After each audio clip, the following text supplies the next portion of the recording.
Hey guys, in this video I will show you how to fix low Wi-Fi signal strength on Windows.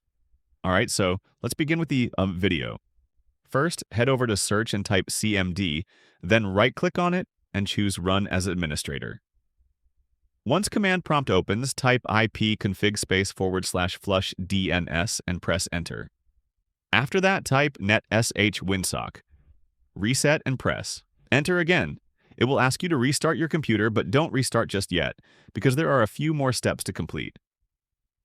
Next, go back to Search and type View Network Connections, then open it. Here, take note of the name of your network adapter. For example, mine is called Realtek. Once you know the exact name, head back to Search, type Device Manager, and open it. Expand Network Adapters. Find the same adapter name you noted earlier, then right-click on it and select Update Driver. First, click Search automatically for drivers to make sure the best drivers are installed.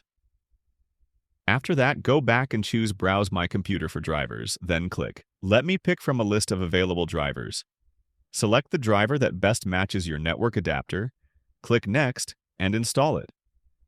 After updating the driver, head over to Search again and type Troubleshoot Settings, then open it. Now click on Other Troubleshooters, find Network and Internet, and click Run. Let it scan your system, and if it detects any issues, follow the on-screen instructions to fix them. Once you've completed all of these steps, restart your computer. In most cases, the problem should be fixed.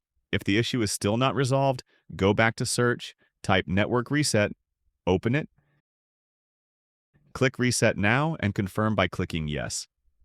This will fully reset your network settings and usually fixes any remaining problems. And that's it. So that's basically how you can fix low Wi-Fi signal strength on Windows. So that's all for this video. See you in the next one. Thanks.